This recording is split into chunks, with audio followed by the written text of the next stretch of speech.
Sidelines with Rob Browne. Talk sporty to me.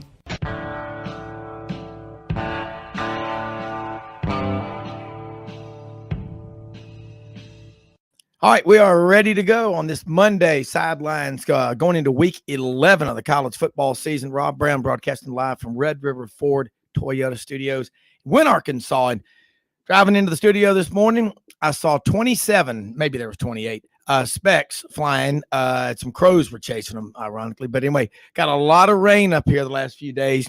St. Francis, a lot of those bald spots in the river that are showing up, they're covered in water now. And getting there, a lot of them. So positive signs. Hey, three letters. Start your day off every day. CBA, conceive it, believe it, achieve it. That's the LSU fan base right now. That's Georgia fan base. And Tennessee, I think, is still in the mix for sure. They just need to win out, and I believe they'll be in the playoff. Matt Dean joins us here in this first segment from Rhodes College over in Memphis, talking athletics and all things college football right now. Second segment, Doug Dean will check in from Birmingham. Top of hour number 2, Frank Duffy checks in from Baton Rouge. No, I think he's in New Orleans now.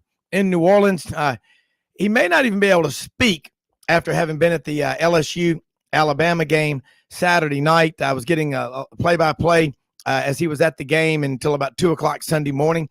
Segment number 4, Yancy Porter checks in from Oxford, Mississippi to talk about the game coming up this weekend down at the Vault in Oxford, Mississippi, Ole Miss and Mississippi State. This will be a big one. Alabama coming in now 2 conference losses. What are they playing for? People are going to ask. They're playing for the brand. You got a lot of pride. You're going to find out. It ain't going to be easy for anybody Saturday, but that is going to be the spotlight game of the week. We are here every Monday through Saturday, 2 hours a day, www.sidelines.live. Also, 680thefan.com, the podcast park over in Atlanta. And they're expecting, I think, 4.3 million people to go to that site this year. A lot of traffic on there. Great work over there. Kicks 96.3, Alexander City, Lake Martin, Alabama, the Radio Alabama group. And follow us on Twitter at sidelines_live. Be glad to follow you back. No bots, please. No bots. Matt Dean, you're batting in the leadoff position. Batter, swing. Let's go. First off, man, your son Tyler and Oregon went in there, whipped up on Colorado 42-10. Let's see, Auburn fans. Do you miss Bo Nix now? Actually, he short us a touchdown, Rob. I believe it was 49-10, but who's counting after 42, right? Honestly, that was expected. Colorado is down. They have an interim coach right now, as does Arizona State in the Pac-12, so those 2 vacancies. But big game this week for the Ducks.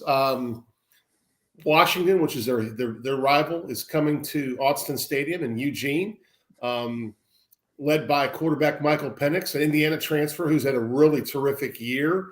It's going to be a challenging game. They just recently entered the top 25, I think, in the AP or coaches poll yesterday. So the thing about Oregon's schedule the rest of the way, they're going to host Washington, top 25, Utah, top 12, and then at Oregon State, another rivalry game, which was in the top 25 and lost a close game to Washington on Friday night. So Oregon controls their own destiny, even after an opening loss to Georgia to the magnitude of 49-3.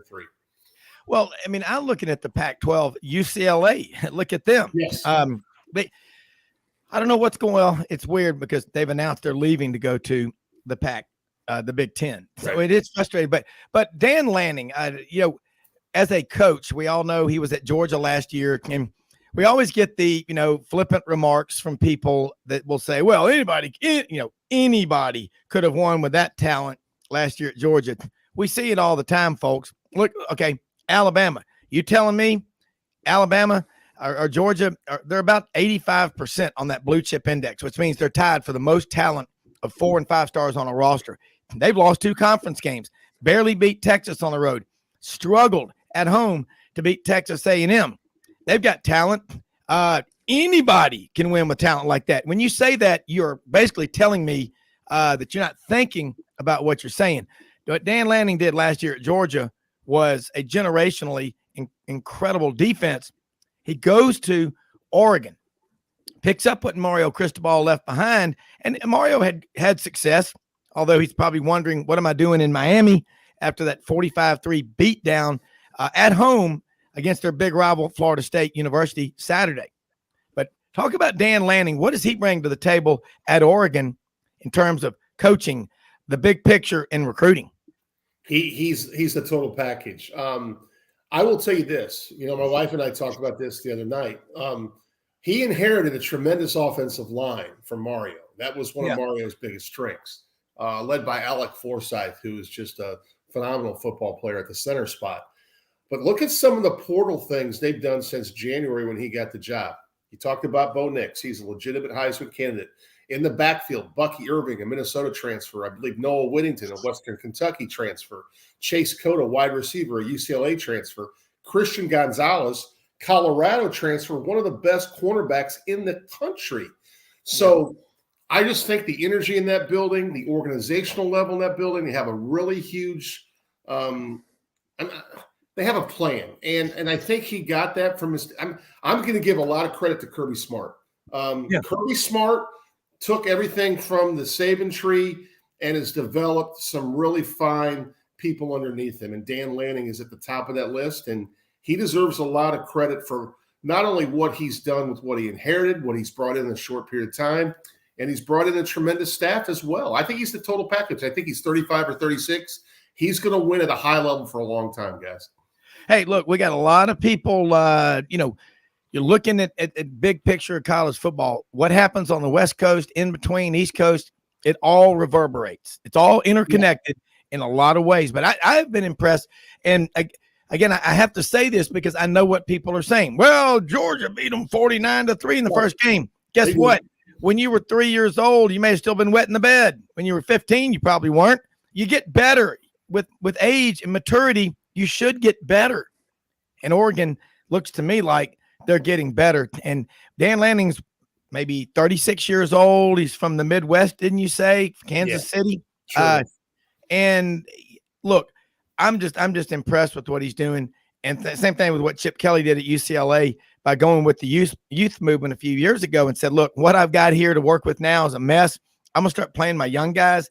And wow, Chip Kelly is getting things going. And, the Pac-12 is trying to make a case. And with all the losses over the weekend, Clemson got knocked out. Were they exposed? I don't know. But to me, it is wide open, the college football playoff, Matt. It is. And, Jimmy, I'll be curious your perspective on this because I think TCU is going into a tricky game this weekend at Texas. If TCU does not run the table, to me, you're looking at Georgia. You're looking at the winner of the Ohio State-Michigan game, okay? And then after that, I think 3 and 4, there's going to be a lot of discussion. I think USC and UCLA still control their destiny as well because they're one-loss teams that are playing really well. When I was at the UCLA game, I was very impressed with their offense. I'm obviously more impressed with Oregon right now, but I think the Pac-12 has a legitimate shot to get one of those 4 spots. And could Tennessee be the other spot? Absolutely. Now, one of the things that hurts them, I think, even though I think they have a legitimate shot, is they're not going to be a conference champion. And you look at the last 3 games they have, what do we have? Missouri, is it South Carolina, and Vanderbilt? So the Pac-12 winner is going to say, hey, either USC, UCLA, Oregon beat each other up, and as a one-loss team, you're looking at a 12-1 Pac-12 representative. I think the Pac-12 has a path. I think Georgia's a legitimate number 1. I think because Ohio State's at home, I favor them slightly against Michigan. And TCU, they run out, it's theirs, but I don't think they're going to run the table. Fear the frogs, Jimmy. Well, first of all, if Tennessee wins out, they're in period exclamation point because that last touchdown against Georgia, although the game was already over, that for the eye test, 27-13, the way Georgia was playing their A+ game, I think that may be bigger than people think. But you look at the first 9 games Tennessee's played. I mean, their schedule, they are going to destroy everybody on strength of schedule. Plus, I think they have 6 wins over ranked teams. So Tennessee's in if they win their last 3 games. I mean, there is no discussion. That win at LSU, case closed. I mean, they're in, you know. Then you look at the loser of Ohio State, Michigan. You know, they're out. Ohio State's strength of schedule is laughable. And you look at the fact that they struggled for 3.5 quarters against a 1-win Northwestern team. And Penn State's offense made their defense that had been ballyhooed all year look very ordinary. And of course, I know it was the opener, but they struggled against Notre Dame at home. So they've got to win, I think, the Big Ten to get in. And Clemson, man, I've been telling you guys for a month. I saw them at length 3 times and then a good portion of 2 other games, and they were not impressive in any of them.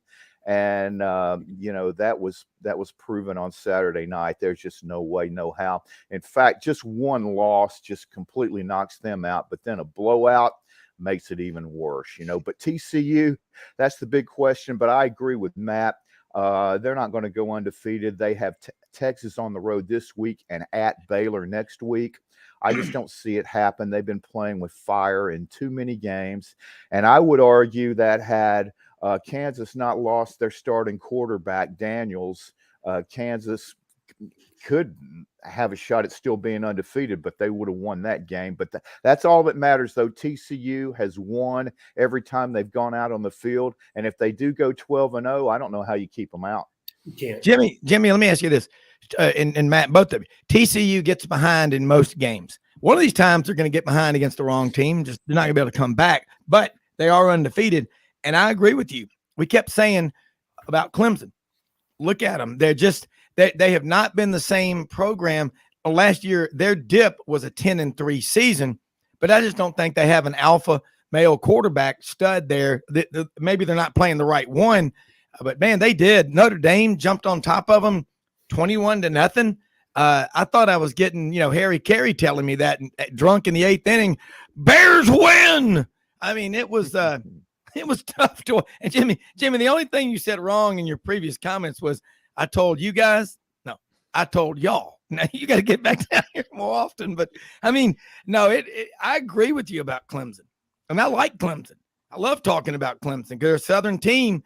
But and that's kind of a quasi ACC matchup. But Matt, this is I don't remember this much excitement going into the second week of November about who the 4 teams are going to be in a long time. And that's probably because we've got some West Coast teams and Middle America teams in the Big 12 that are trying to push their way in. And this is great for TV. Now, I do think the SEC will have 2 of those spots if things play out. But we didn't talk about another team that's a wild card if they win out. What about Ole Miss? Well, I'll jump on there first. If Ole Miss wins out and then plays Georgia really tough or beats Georgia, which I don't think is going to happen, but I think Ole Miss is an option. What if LSU runs the table and beats Georgia? I mean, there's a lot of things that can still happen in that perspective. Also, I mean, the Pac-12 could still beat itself up a little bit getting into the finish line as well. And Jimmy, I just want to go back to the point about the last touchdown of Tennessee. I don't disagree with that. It made the score more competitive. But if you watch that game, the eye test says that Georgia dominated that football game. Yeah. Oh, no question.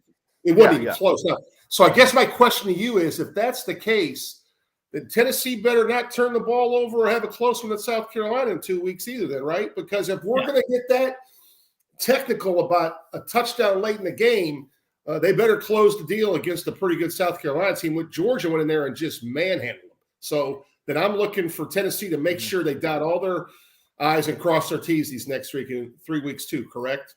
Yeah. Oh, yeah, sure. But I don't have any question that Tennessee is going to be able to do that. I mean, I think South Carolina is a team that has gotten just about everything they can get out of the personnel they have, and it's just limited. They're not as good as Tennessee, and I would be shocked. But again, though, even when Ohio State always struggles to win, nobody ever says anything. And then if Tennessee has a subpar outing, I mean, how many teams would have won in Athens on Saturday?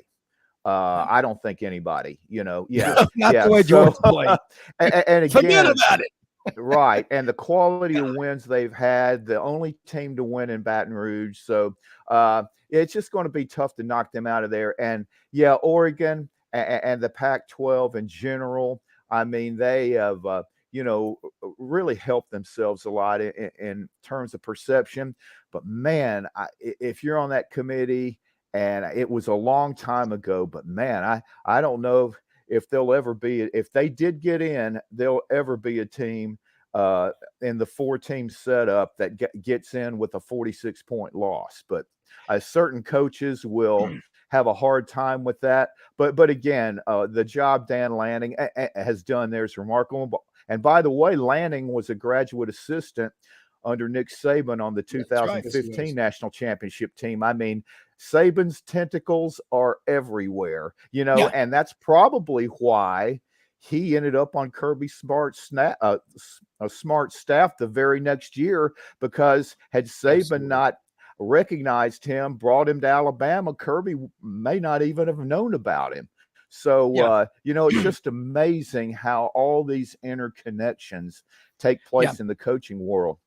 Jimmy, we got to take a break real quick, but that is great. That Matt and I were talking about that the other night, Friday night. We had a long, great talk over at the Cherry Farm. I was on the phone, and that staff and the resume of Dan Lanning, and having been at Alabama, been at Georgia, and as a great recruiter, knows Texas really well. It all matters. We're going to talk more about it. Sidelines right back after this quick commercial break.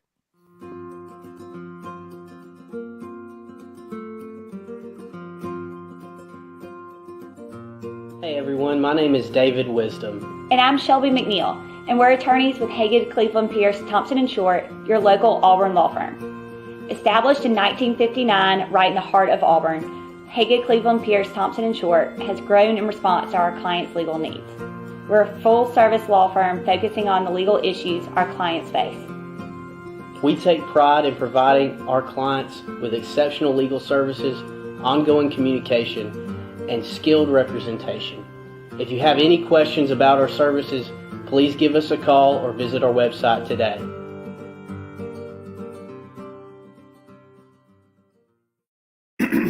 All right, rapid fire Monday. Rob Browne, Jimmy Hodge, Matt Dean, talking college football, coast to coast and everywhere in between.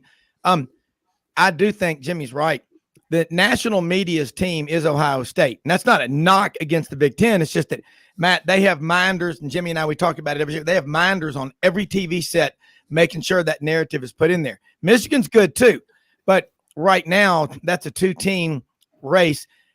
James Franklin at I just don't know. He's had success. Everybody remembers. I remember more what he's done at Vanderbilt, the back-to-back 9-win seasons, which is like having a great hockey team in the Everglades. It's not easy to do. All right, so let's look at and also Ohio State's had some unexplainable losses over the years, to Purdue and unranked teams, Iowa, giving up 55 points. And I think they still got in. And so, Jimmy, I think the committee will No, Iowa didn't get in. That knocked them out. Not Iowa. I was thinking about Ohio State. Yeah, that loss to Iowa knocked them out. Yeah.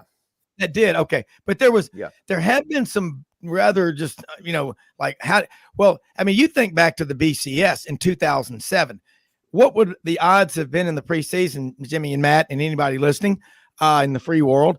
In 2007, LSU lost on the road when they were, I think, number 1 at Kentucky, and gave up close to 50 points in overtime. They lost again Thanksgiving weekend on Black Friday at home to Arkansas. They gave up 97 points in those 2 games. Yet with some other teams getting knocked off, we all remember West Virginia, Pitt. West Virginia was sitting there at number 2. They get beat 13-9 by Pitt. That was a lot of things can happen, but I think that's an example. If I'm Oregon, I'm focusing. Let's just win every game. Let's win the Pac-12, and I believe they're definitely going to be in the college football playoff.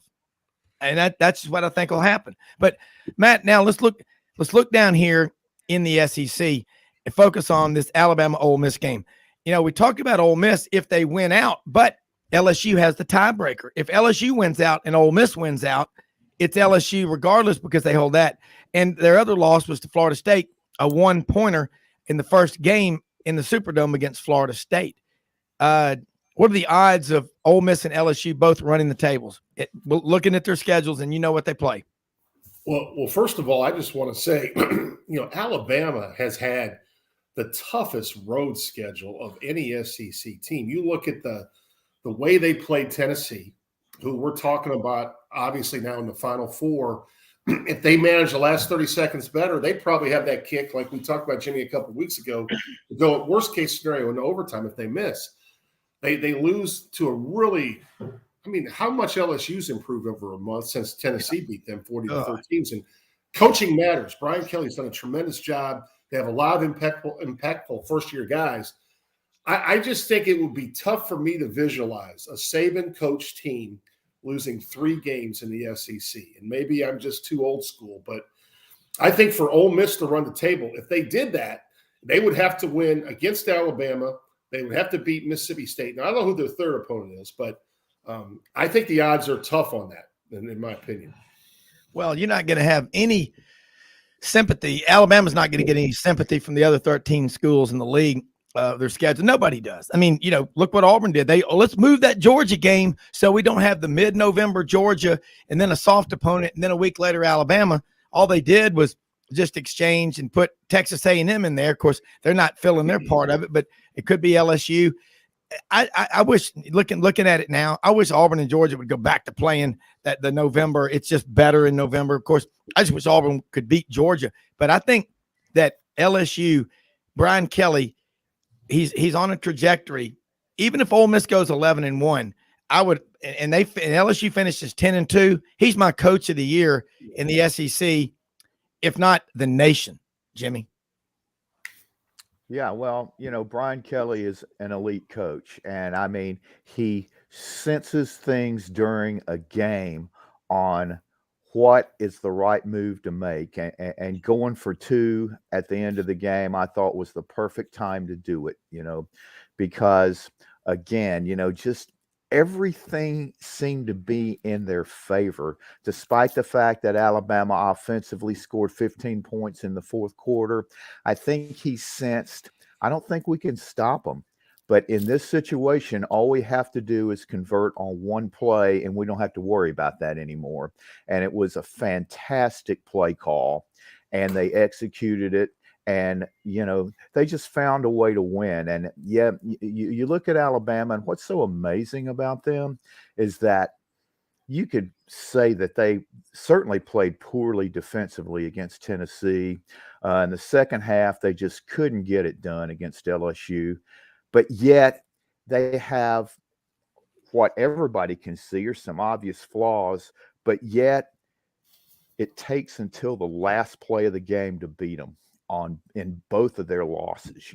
It's just, it's just amazing. And then every time somebody beats them, it's like they've won 5 national championships. The fans storm the field. They don't storm the field against everybody else. And it's that epic when they mystique lose. and that aura that they have when teams beat them. And Matt, I would not be surprised at all if Ole Miss beats Bama, because I think this one's going to be really tough to come back from. Of course, the fan base there, half of them is, let's just drop football, that type thing. But then with the players, I was reading an article on The Athletic yesterday by Aaron Suttles, and he said that for the players, though, it's really critically important, especially for the seniors, to leave their legacy of keeping that streak of 10-win seasons alive. And if they do it, it will be 15 years in a row that Alabama's won 10 games, which is just absolutely amazing. We've never seen a run like this in college football history. And again, it's just amazing to see. And they are truly the New York Yankees of college football. I mean, every place they go on the road, it's an absolute circus. There are going to be 50, 75,000 people in Oxford on Saturday morning that can't get into the ballpark, but they just want to be there. And in case Ole Miss wins, they were able to say they were there. Yeah. Well, look at Alabama. Florida State 87 to 2000. You only played an 11-game schedule then. But Matt, you remember they were 14 straight years never outside the top 4. Alabama didn't do that. So they had a season outside the top 4 in 2010, had another season in 2019 outside the top 4, and they'll be outside the top 4 probably this year. So but the wins, the total number of wins, what Alabama's done, they've averaged under Saban over 12 wins a season. And that's never been done before if you average it out in his career. But you're right, Jimmy. People want to criticize Alabama fans.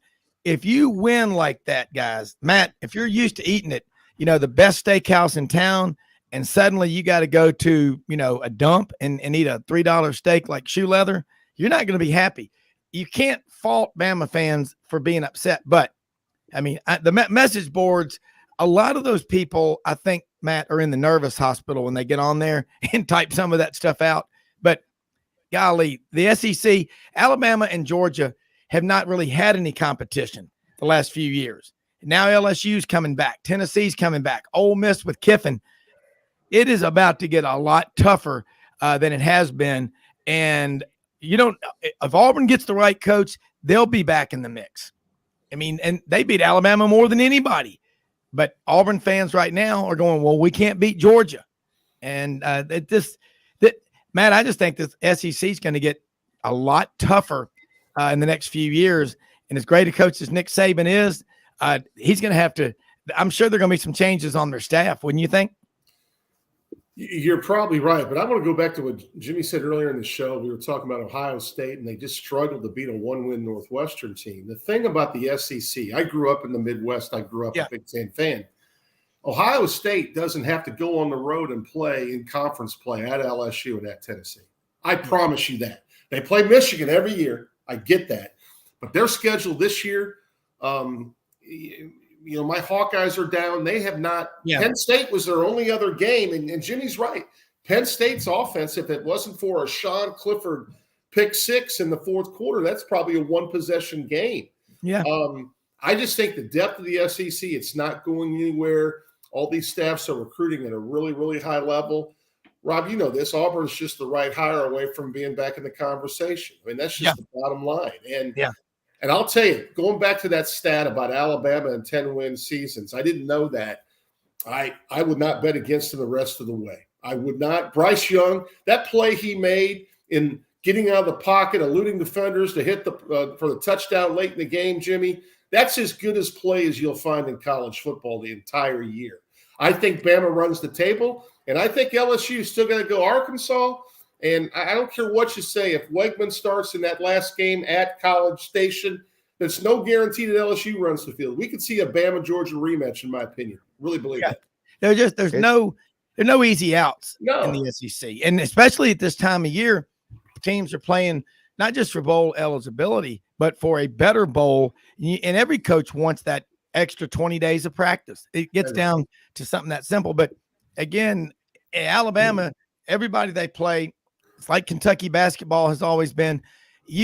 There's a lot of stress on not just the coaches, but the players, because you can't just coast to a win. And Oxford will be absolute bedlam Saturday. It's going to be getting that way more and more every day this week during the week. And if you don't show up knowing what you're going up against and just thinking, well, on paper, we're talented, but damn it, they don't play the games on paper. And the matchups, Alabama, I tell you what is underwhelming the last 2 years. Alabama's offensive line class, and Rodney Orr, Tighter Insider, regular on our show, talked about the most highly rated offensive line class he can remember at Alabama. And where's the protection? I mean, you thank God if you're an Alabama fan that you have a guy like Bryce Young who can run around and do what he does, because he's usually running for his life. The same thing with Bo Nix when he was at Auburn. Most of his best plays were busted plays. But if you're Alabama, man, you're going to get everybody's best. And when you come to town, it's the biggest game of the year. Matt, hang on with us if you can. We got the Dean boys. Again, I didn't even realize this. Matt Dean, Doug Dean, Jimmy Hodge, Rob Browne, our version of Sidelines Hollywood Squares on this Monday. Matt and Doug. Doug, let's get started with you. All the college football conversation is, Alabama, everybody, when they come to town, I mean, it's the big one. It is the New York Yankees, whatever you want to call it. Nationally, it's the Yankees in baseball, Lakers in basketball, Cowboys in football. In college football, used to be Notre Dame. Now it really is Alabama. You look at Auburn closely. Went on the road, lost at Mississippi State.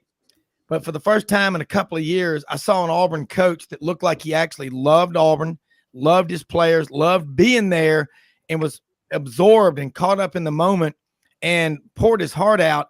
And I don't think I've ever heard post-game comments from a coach like I heard from Cadillac Williams. I'd have to go back to the locker room, 1981, 10-7. Auburn lost on the road at Tennessee, ran out of time. But talking about just what it takes to win, Cadillac is he's all Auburn. He's all of us. But your thoughts? Well, first of all, good to see all of you. It's kind of a gloomy day for anybody that has a team in the state of Alabama. How crazy! I'd love to see an MIT mathematician tell me what were the odds that all three of the major football programs in the state of Alabama, I don't mean to leave Troy and others out, but all three go to overtime Saturday. All UAB, Alabama, Auburn, all three come up short. So it was a crazy day, awfully entertaining. But to your point, look, I mean, I think Auburn football fans who are rational understand that, that Auburn's not playing for anything overly meaningful unless you step back from it and you understand that we're about to hire a new coach. And the brand has been tarnished this year a little thanks to the potato posse from Idaho who are blissfully have moved on. I wish all of them well in their next moves. This is not about being hateful, but when you see a bad fit, we need a transfer portal for football coaches. And I think Texas A&M would be the first to say, you know what, those 10-year huge $1 million contracts are great as long as your guy works out and he's winning big. But back to your original question, it was an emotion. That was about emotion and just doing anything, as Cole Keeblick said on air, to create some sort of positive energy.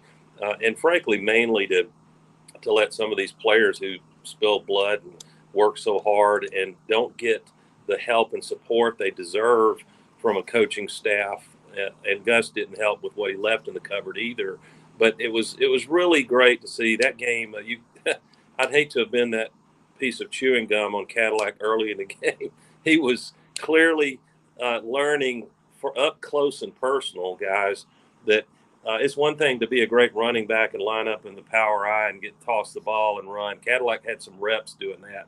All of a sudden, you got all the cameras on you, and you're on the sideline with the headset on, and it's all on you. You're the head football coach, and it's an SEC game. But I saw Cadillac settle in as the game went on. I was blown away and I'll tell you what the signal was Saturday, and I'll shut up. Not the noise. The signal was Cadillac coaching these kids proved convincingly to me that the problem, we got talent problems, talent shortages, no question about it. But maybe equally a big part of the problem was that Harsin had so killed morale on this team that they were not giving max effort all game. And also, if you watch closely Saturday on the defensive side, we were freely substituting and keeping those guys fresh. You saw guys like Mbai in there. He's the one that had to strip the ball, and we got a fumble and had a chance to score. But you saw actual coaching that had some rationale to it. And it was fun, Rob, to see Cadillac look like he knew what he was doing when he was icing the kicker, not once but twice, and he's right up in the referee's ear, like with a half a second left, calling it.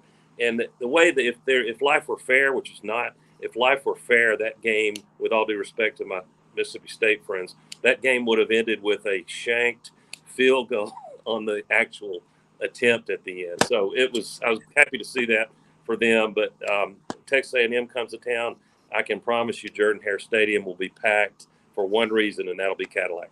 Yeah, let's take a quick break. Great stuff. And the accidental onside kick or squib kick or whatever at the end hits the Auburn guy. I don't know if that was intentional or not, but what a happened.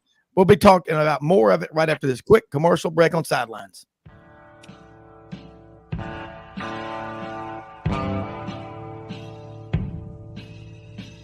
Kitchens and bathrooms make a home, and the design teams at Kitchens Unlimited know how to make kitchens and baths. They know it all because they have seen it all. Kitchens Unlimited has been designing and remodeling the Mid-South's kitchens and baths for over 50 years. Check out their showroom at 3550 Summer Avenue or visit them on the web at kitchensunlimited.net. If you have a crash, dent or ding, go to G.E. Patterson and BBG for Tom Martin's Body Shop. Come on down to Hewlett & Dunn Boot and Clothing Company, located on Historical Square in Collierville, Tennessee. Hewlett & Dunn is the second largest Filson dealer in the Southeast, stocked with Southern brands you know and trust. And a new inventory arriving all the time. Do yourself or someone you know and love a favor and visit this store. Open Monday through Saturday, 10 a.m. to 5 p.m. Red River Ford and Toyota, located in Wynne, Arkansas. If you're in the market for a new or used car, truck, or SUV, call, go online, or drop by and see them. Located 45 minutes from Memphis, go off the 4-City exit on I-40 and go north about 15 minutes on Highway 1. Easy to work with and still believe in customer service. If you live out of town, they will deliver your vehicle to you. RedRiverFordToyota.com. Just see what they can do. As an agricultural producer, no matter where you farm, minimum tillage is a primary concern each and every season. At House Industries in Cherry Valley, Arkansas, we manufacture equipment to help you maximize efficiency when planting and watering a crop. Pieces like the pulverizer, bedder roller, 3-bar do-all, and bed conditioner assist you in optimizing seedbed preparation and ultimately your bottom line. Visit HouseIndustriesInc.com to locate the dealer nearest you. House Industries, breaking ground. Sidelines with Rob Browne. Talk sporty to me.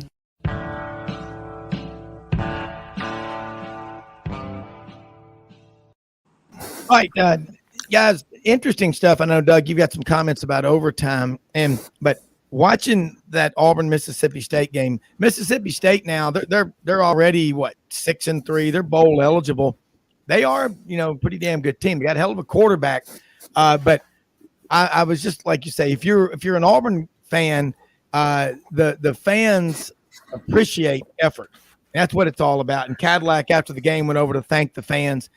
He's a guy that's all of us. If you're an Auburn fan, and I don't know if he'll be a head coach or what, but I know he is a critical part, and he's proof that you got to be tough on these guys, but they got to know that you care, that you got their back, and you're not there just to pick up a paycheck. I mean, everybody wants to get paid. I get that, but man, it's just fun. And again, all signs point toward Auburn getting an impact hire in coaching. The NIL collective, the money ever to conquer, on to victory and all that. It's in place. It's gaining momentum.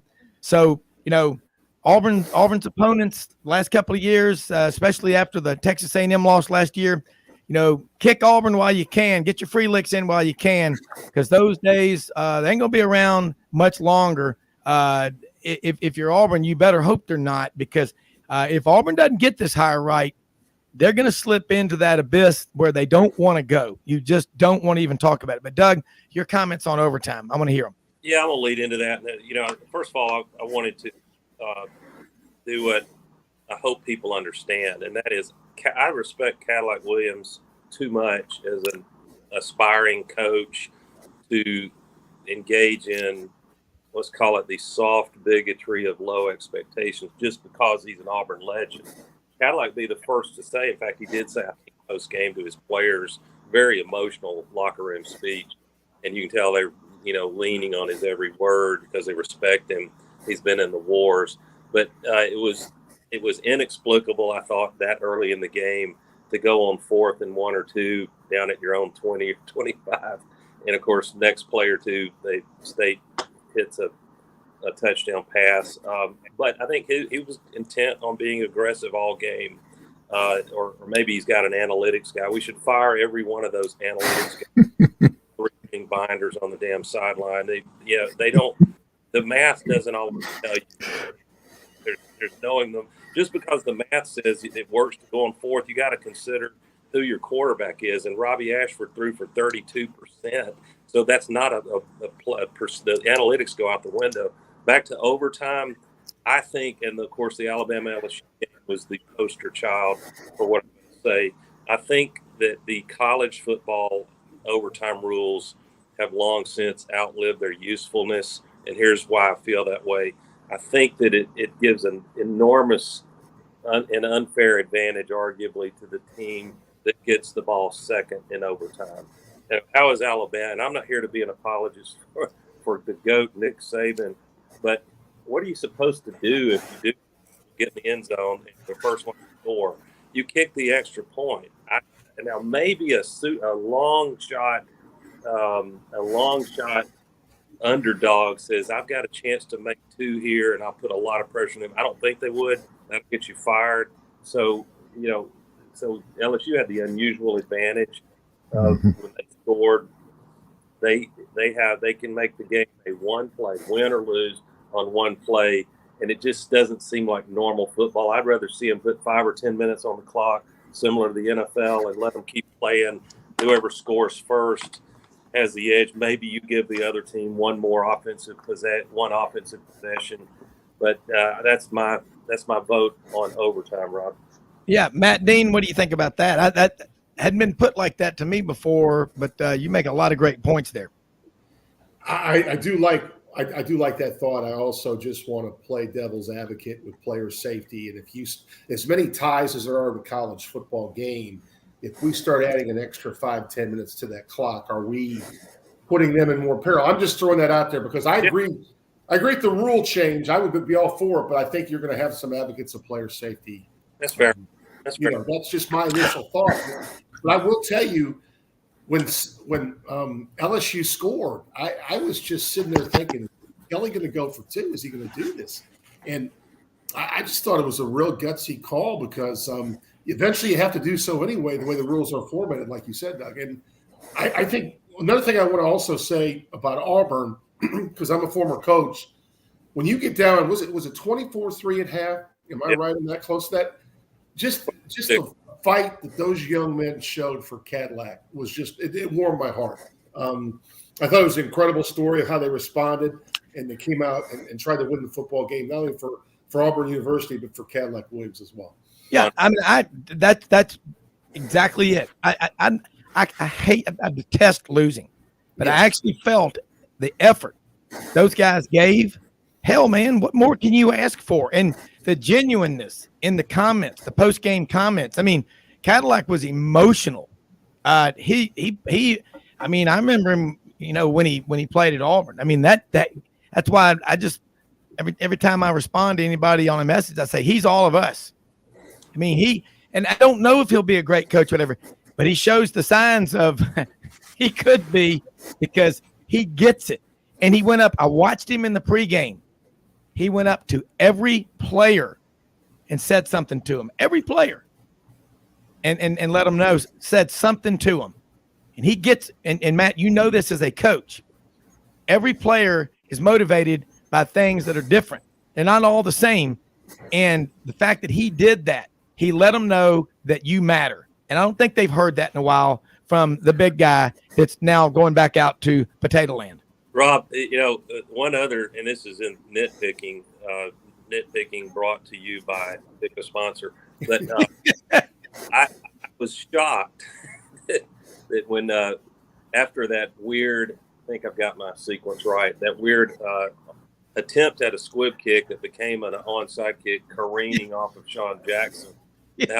Out of number 44, and he didn't have time to get out of the way, I guess. But State gets the ball, and Auburn's able to force them to take a relatively long field goal. And I said, my God, can you imagine Cadillac Williams having a kick six opportunity to win that first game he's coached, and he didn't have a returner back? And, if you're an Auburn coach in that spot with a long field goal, it should be mandatory that you put a returner back there for a potentially short field goal. Yeah. Well, like A&M has the 12th man. Auburn ought to have something like that, the kick six man back there at all times. But that's a very keen observation, Doug. I like that. And by the way, Robbie Ashford, boy, he can be dangerous with legs. Look, we're not playing for anything, but we do have some pride. You saw it. What I would hope to see offensively going forward is that we virtually abandon the passing game. I mean, and I don't mean that literally, but 8 or 10 max throws carefully selected that you pull out of the hat based on what Ashford seems to be able to hit in practice. But you commit 100% to read option, running game, and if we lose, we lose, but lose with the best hand you can play. Yeah, I agree with that. Too late to go to the wishbone, guys, but yeah. Jimmy, you think we could put the wishbone in this late in the season? Well, I know Oklahoma did it in '85 in midseason when Troy Aikman broke his leg against Miami, and Jamel Holloway, the true freshman, took him to the national championship. But Doug, you really made a great point on the overtime procedure. People just completely overlook how important it is to win the coin toss, because you're 100% right. If LSU had lost the toss and they scored on the first play of overtime, there is no way they're going for two. They kicked the extra point, and then Alabama, they would have had their choice, which I'm judging on the previous 2-point plays they called. No way, no how are they going for two, because both of those play choices were horrendous. There was just nobody open, in contrast to the LSU play where they send the young freshman tight end in motion behind the two cluster guys in that wide receiver formation, which without even setting a pick just screens battle too far away from the play to be able to knock it down. And it was just, brilliant coaching there. But yeah, I don't know what you guys think, because I know a lot of people would go, are you crazy? But it does happen in the NFL. And I do agree, safety is huge in how you put together a overtime format in college football. But that 7 overtime fiasco, 77-71 in College Station, I mean, that was so absurd that even the powers that be said, we can't have any more of this.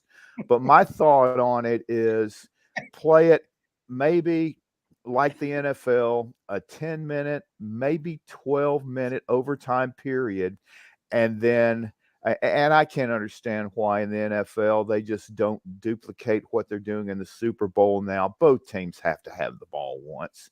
But if you both teams score in the overtime and it's the same, each team scores a touchdown or each team scores a field goal, from that point on, it's sudden death. Because if you can't keep a team from scoring 2 times in a row, in an overtime situation, and I know the coin flip would still be a factor here, but if you let a team score 2 times in a row in overtime and you start, I think, on your own 40 maybe, I hate the idea that you are already in field goal range without gaining a yard on any of your 3 downs, and if you have a better kicker, you've got a big advantage. I think you have to at least make a couple of first downs to be able to put yourself in field goal range. But if they're, other than that, I think you got to have a winner, but you've got to shorten the process.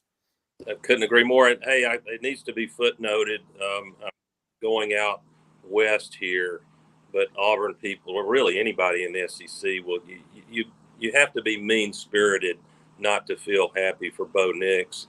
And I saw a stat that jarred me. There were four Power 5 QBs with 20-plus passing TDs and 10-plus rushing TDs. That's through 8 games since the year 2000. Here's the list. 2016, Lamar Jackson, pretty good player. 2016, Patrick Mahomes, the same doggone year. Jimmy will like this one. 2019, Jalen Hurts, and then this year, Bo Nix. So, there were some other tremendous quarterbacks that just didn't run the ball a lot. But Bo Nix has put himself in about the best position you could hope for to get consideration in the NFL draft. Matt? No, Doug, I agree. I actually shared that stat with my son on Saturday after the Colorado game. And, as well as he's played, he's been a better leader in the locker room. He's been a tremendous leader for that team. And I know the argument is, hey, he's not getting chased around by SEC teams, and I get that, but he's still performing at a very high level. I was at the UCLA game, and by the way, UCLA, one-loss team, only Oregon, one of the best teams in the country.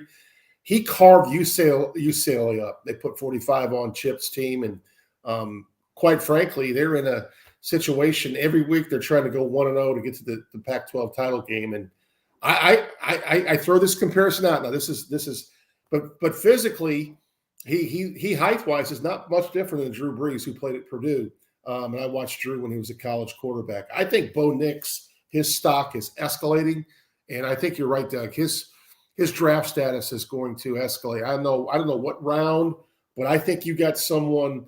If you get Bo Nix in your organization, man, he's just a class act and is going to play really hard every possession and be ready to play. He would not be looking like that had he stayed at Auburn, because our O-line is impossibly bad. And that's a great example of why the portal works, right? There's a lot of people advocating against the portal and all the change in college football, but that same thing with Jaden Daniels. Look what Brian Kelly has gotten out of him. He's looked like a different quarterback the last 4 weeks. And shout out to a family friend, Jay Bramlett, the starting punter for LSU, who's had a tremendous impact in that locker room as well. Jay played for Brian Kelly at Notre Dame. He's a Tuscaloosa kid, and he got the game ball Saturday night. A lot of people don't know this after the win because he's a Tuscaloosa kid that was offered preferred walk on Alabama, but took the scholarship to Notre Dame and LSU that paid dividends. Go, Jay. Jimmy, you were saying? Yeah, Doug. It's, I think, a great thing if you use the transfer portal the right way, and it was just a great development for Bo Nix, because when Gus brought in Dillingham as offensive coordinator, that was just in title only. That was just to answer to the howling wolves, that were clamoring for a change in the play calling and all that. And, Gus, told them what they wanted to hear. Okay. And then he brings in Dillingham, but he wasn't allowed to coach, wasn't allowed to call plays, and really, I doubt, had a big influence on Bo's development there. But then Dan Lanning brings Dillingham in, and he gives him total control of the offense. And we all see what the results have been with Bo Nix. I mean, it's just been really impressive watching that Oregon offense. And let me just be on the record in saying this, that if Georgia and Oregon played on Saturday, it would be nowhere close to 49-3. I mean, that Oregon offensive scheme is a handful for anybody to deal with. Yeah, Doug, I know you've got, hopefully you can stay with us. Frank Duffy's going to be on here in a minute, but carry on. You referring to me, Rob? Yeah, Doug Dean.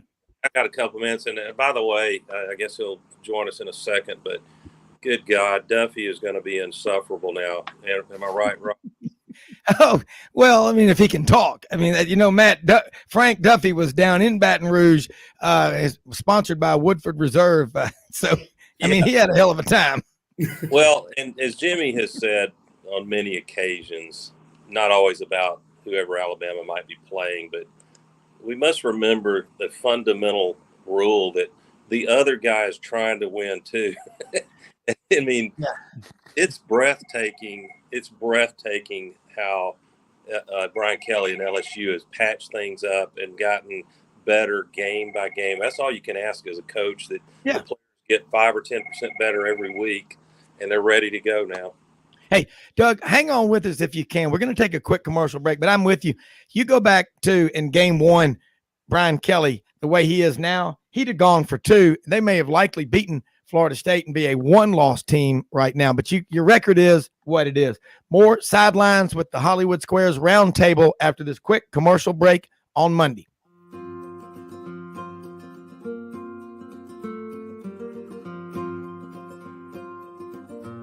Hey everyone, my name is David Wisdom. And I'm Shelby McNeil, and we're attorneys with Hagen, Cleveland, Pierce, Thompson & Short, your local Auburn law firm. Established in 1959 right in the heart of Auburn, Hagen, Cleveland, Pierce, Thompson & Short has grown in response to our clients' legal needs. We're a full-service law firm focusing on the legal issues our clients face. We take pride in providing our clients with exceptional legal services, ongoing communication, and skilled representation. If you have any questions about our services, please give us a call or visit our website today.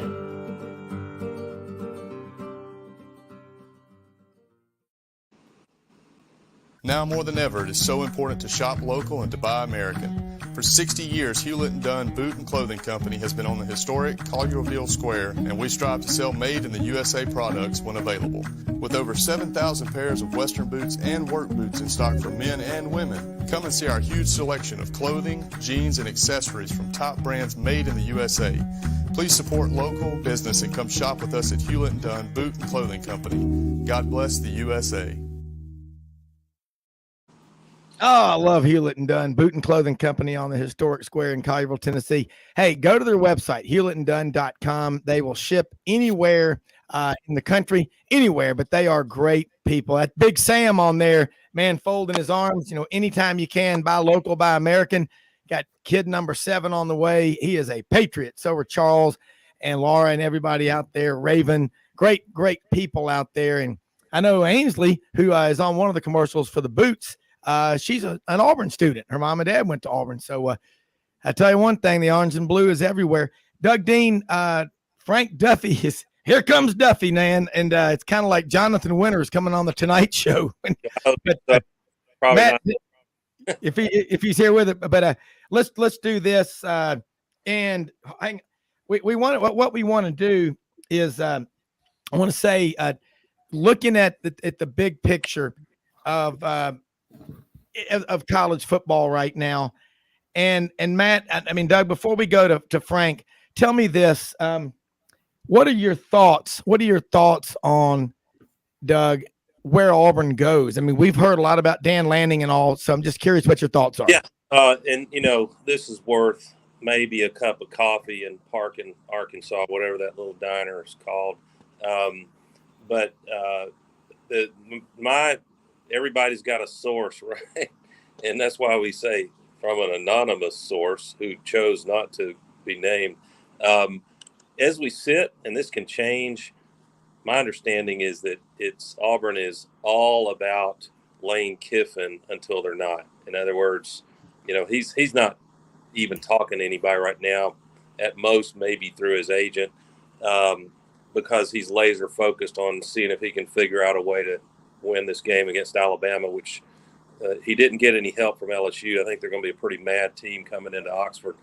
But so Lane Kiffin, you might, if I'm right, if my sources are right, that he's the guy they want to see if they can attract to be the next Auburn football coach, then you'll start to hear more credible things, perhaps Sunday or Monday, once that game is played.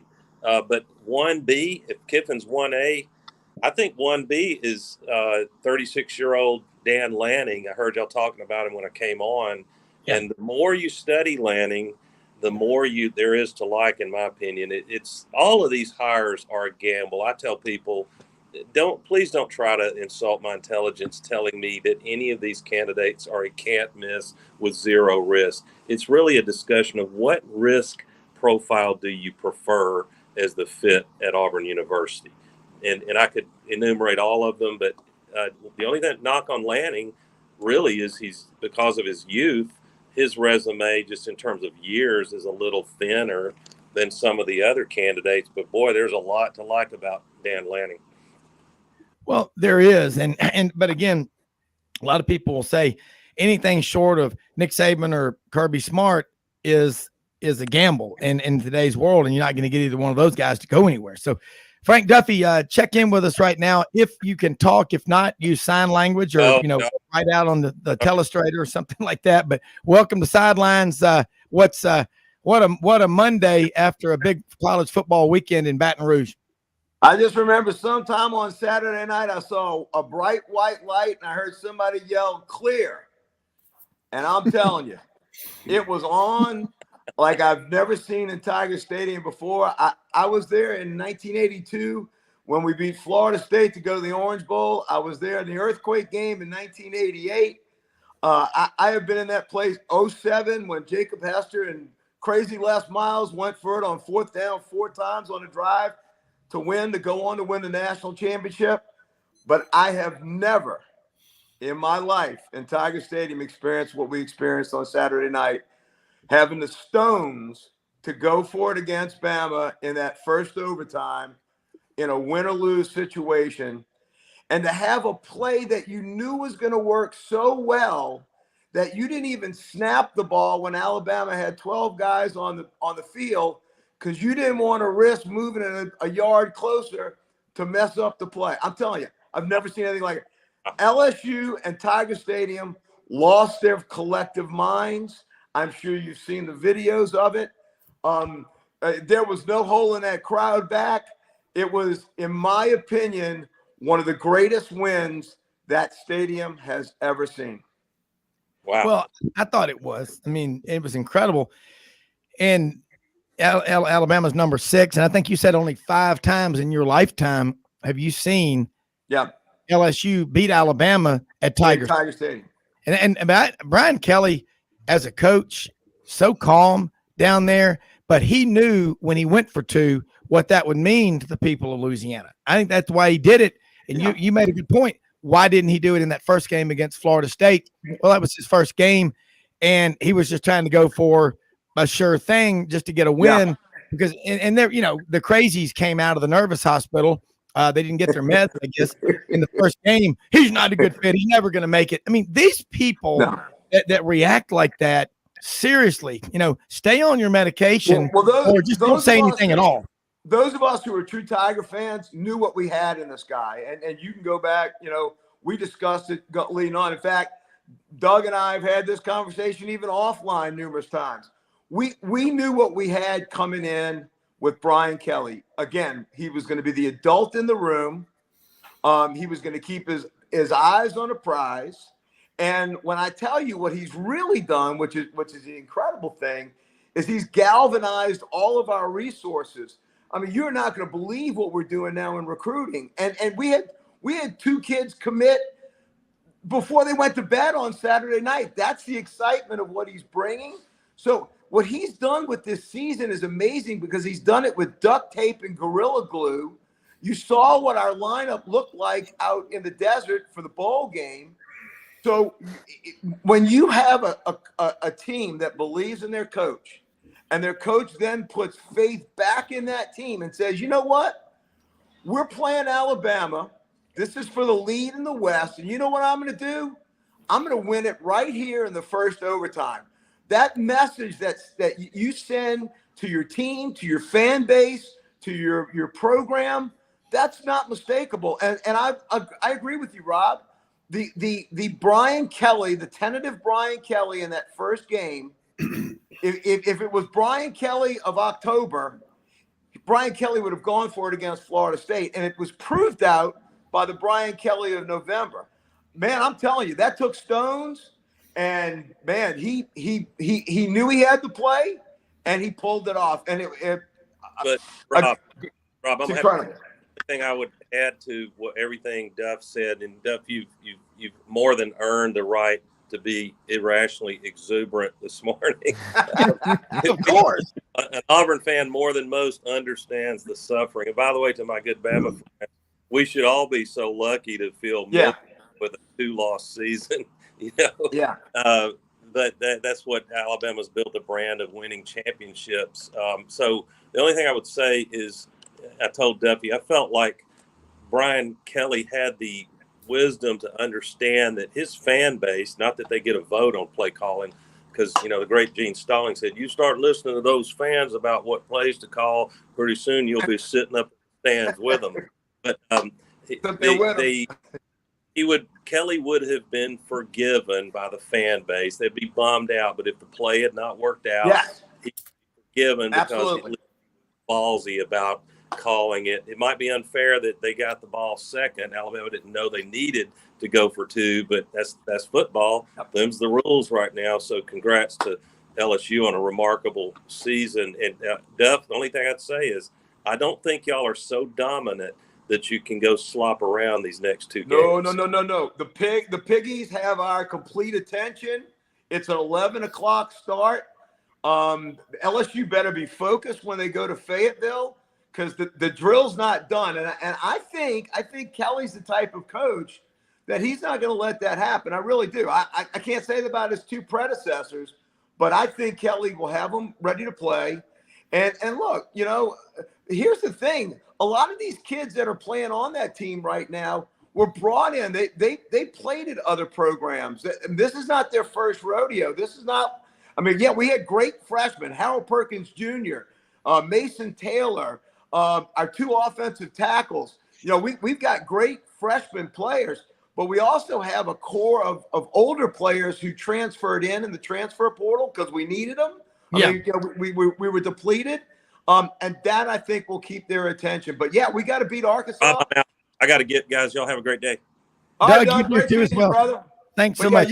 You got to still beat Arkansas, and we could take some help from our friends in Tuscaloosa by beating Ole Miss. Matt Dean, you talked about that. I like the 11 o'clock game always for the visiting team because you're stretched out. Yep. You've run a couple of miles. You're loose. When you're at home, 11 o'clock, it's not just the team, it's the fans that get there, and they're coming in through the first quarter, half of the second quarter. You jump on top 14-17-0, man, it's usually lights out for the home team, Matt Dean. Well, and I'll go back to, I think the last time I was on the show with Frank, we were talking about the Tennessee LSU game, the 11 o'clock start, and look how Tennessee just jumped out. The opening kickoff was muffed. LSU didn't look like ready to play that day, Frank. And then they were down 10-0 before the game even started, and it just spiraled. And I think you're right. Brian Kelly had those guys laser focused. Corner. You could feel it. Yeah. It's just an amazing story for me. Frank, you weren't here earlier. I have a family friend that transferred from Notre Dame on the team, Jay Bramlett, good family friend of ours. I'm so excited for him. And I just think they are very dangerous. If they run the table and they get in this SEC championship game, what a story. It's a story right now. And we got a puncher's chance. Yep. And Bramlett was one of the stars of the game because him pinning Alabama in the first half, they started from the 10, the 9, the 12. That was huge. He punted extremely well. And, we said it, Jimmy, Rob, we said it on Friday before the game. We said for LSU to win, they had to do two critical things. They had to win the turnover battle. Well, there was only one turnover in the game, and LSU got it on that first Alabama drive. And the whole game would have switched had Alabama gone in and gotten points. And the way that I know this is I was in Tiger Stadium in 2002 when Sean Alexander and Alabama came in, and Nick Saban's second year coaching, third year season, and Alabama came in, and we had a great team, and we were ready to play them. We marched all the way down on the first drive, wound up getting a penalty and a legal procedure, and didn't score on that first thing, and Alabama came back and beat the hell out of us. Keeping Alabama out of the end zone was critical, and to do that and getting that turnover kept those points off the board, and it shifted the mindset that we can do this. But the big thing was you had to contain Bryce Young, and you saw what happened when Bryce Young did get away on that touchdown pass that he threw to take the lead with 2 minutes to go, 3 minutes to go. You saw that, but LSU did a great job all game of keeping him contained. In fact, even on that play, two LSU defenders had a hand on him. Bryce Young's just that good. So we knew, Jimmy, Rob, you and I, when we were on that show, we talked about what it took for LSU to win, to have that chance. And those two things actually came to pass to give them the option of winning it in overtime. And by the way, LSU and Alabama have played most overtimes of any two teams in college football since the overtime rules were initiated. Played 5 times. Wow. Jimmy, you got any thoughts on that? I mean, I think, Frank, you know, litany of points. Yeah, well, Frank, you could argue that LSU may have lost the game against Tennessee on the opening kickoff. Yeah, no doubt. You know, drop the ball. Best drop the ball. And Tennessee goes right in and scores. Then they get the ball right back. They score again. And then the 11 o'clock kickoff, you know, I mean, everything.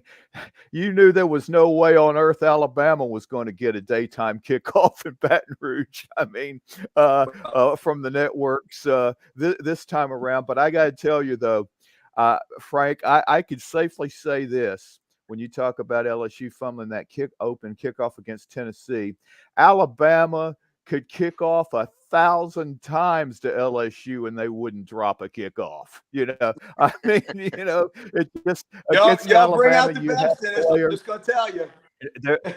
There's no question about it. And also, I could say that maybe your most critical player in the fourth quarter defensively was that Converse kid at corner. Yes. He made 2 or 3 huge plays, you know, yep. that really on the drive where kept you him in the guys game. had to kick the field goal to tie it, that breakup down on like the 12-yard line, y'all get that. Y'all have a good shot of going in and putting it in for 6. But it's also obvious, Frank, in this game that Alabama does not have an NFL player in their receiver corps. No, I agree. And for the past 15 years, Alabama's had a minimum of 3 NFL receivers on their roster, and you can tell. And Jimmy, what I noticed they weren't doing to help Bryce Young, and his throws were being low because we were pressuring him. Harold Perkins Jr., as a true freshman, did a great job. They didn't come back to help him. The Alabama receivers of the past, Judy, Waddle, all those guys, they would have come back to those to give him help. And they never did. Alabama receivers kept their depth, and he just didn't have the time to do it. We didn't get a lot of sacks on him, but we got a lot of hurries. And Alabama's receivers just didn't you know, they didn't change their routes to come back and help him. Or at least that's what I saw. Matt Dean, you think about that in the Tennessee-Alabama game. I don't think it was until the last series of the game that Tennessee took Bryce Young to the ground. That's an incredible stat. That's how good Bryce Young is. Yeah, Bryce Young. Yeah. What about? Yeah, exactly. That's why he's a great player. Matt, what about the running backs? Jahmyr Gibbs of Alabama. I'm with Jimmy. Normally they're loaded. Where are the playmakers? Well, I'll take it a step further. I thought LSU did a tremendous job on Will Anderson. You know, I mean, he has not been a factor like everyone kind of promoted him early on in the year for this Heisman candidate. Trust me, he's going to be a great pro. But if you look at the Tennessee game and the LSU game, both teams did a pretty good job of containing Will Anderson, I thought. Well, Denbrock did a great job. He kept bringing in Mason Smith to chip block him on that side to help out the 2 freshman tackles, because whichever side Will Anderson lined up on, they had a tight end or they had an H-back on that side, and they were coming in. They were getting a piece of him. They might have been going out and on their routes, but they were going to chip him and get a piece. Yeah, we're going to have to take a break, but I got to say this too. I think in the preseason, maybe we were drinking the Kool-Aid. Dallas Turner, Will Anderson can't block both of them, can't double and triple team both of them. Well, we'll talk about it after the break.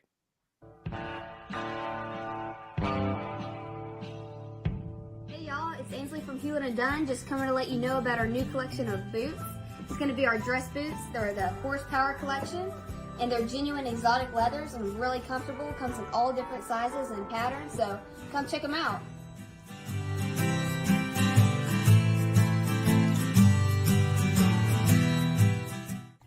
Red River Ford and Toyota, located in Wynne, Arkansas. If you're in the market for a new or used car, truck, or SUV, call, go online, or drop by and see them.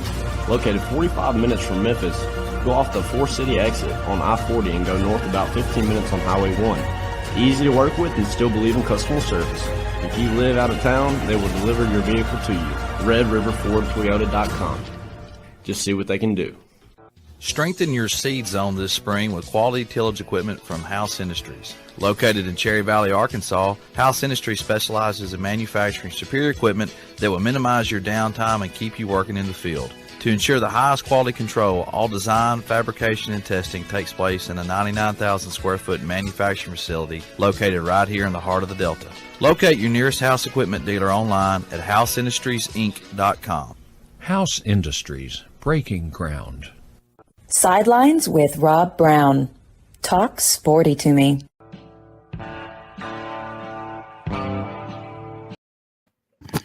All right, I'm going to put on the reading glasses here to read this one. This is an interesting text. It came from Billy Ray Valentine from Philadelphia, Pennsylvania, a listener. Look at these. Yeah, Capricorn. That's right. Look at these numbers. A lot of money for 4 years of football, it says. All in all, Auburn's coaching staff overhaul between the new contracts handed out and the buyouts owed to Gus Malzahn and his former staff are running the Auburn athletic program approximately $73,275,000 total when accounting for the duration of the new deals.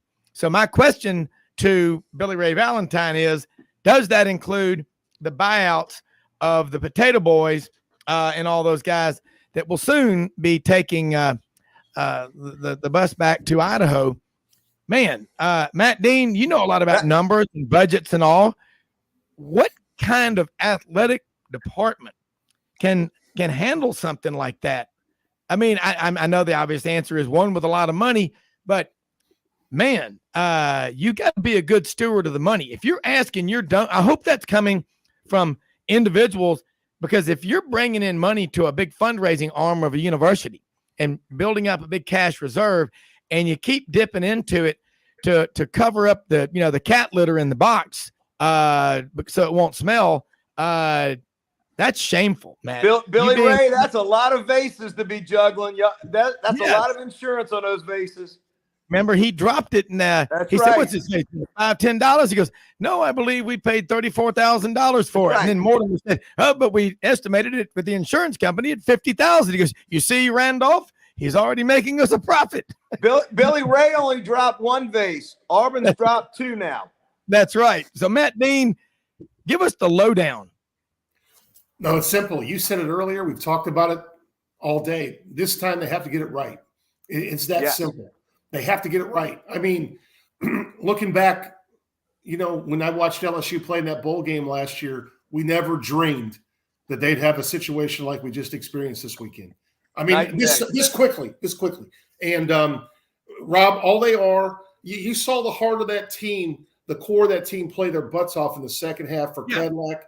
They get the right guy, they're back in the saddle. Now, they also have the boosters to absorb that type of loss that Billy Ray described. Yeah. So a lot, I think Auburn's in a much better situation than Nebraska is right now. And Nebraska has an incredible football tradition if you go back to Osborne days. Oh, they're the third or fourth winningest program in the history of college football. But I'm going to take Auburn before I take Nebraska if I'm looking to take a job now. But if you're building your house in the Southeast, you better build it now because lumber prices are about to go up. And that only helps the yellow fella. And who's the yellow fellow fan? Yellowwood's going up, boys.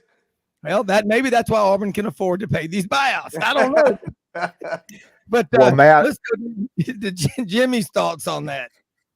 Well, Matt, I've got to say this, though. I think Nebraska would have a really good opportunity to make some inroads quickly if they pick the right guy. And when you consider some of the candidates being mentioned, Leipold, Matt Campbell, it seems like to me it's going to be impossible to botch this one. And if they do get, an elite coach like that, and I think the timing is just about right for Matt Campbell, if they did offer him the Nebraska job, to grab it, because because that Western Division is there for the taking. It's just wide open.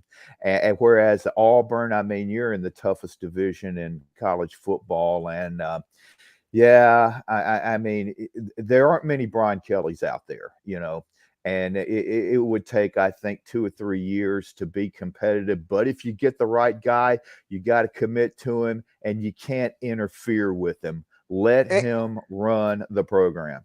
And to your point, Jimmy, I think that's a great point. That's why I think the kid is so perfect for an Auburn hire, because he's already dealing with the SEC. It's not going to be like some coach having to come in and now have to take on the Herculean task of running this gauntlet in the West. Lane's already doing it, but Lane's going to have a lot more resources at Auburn. I'm telling you, I've said this for a year.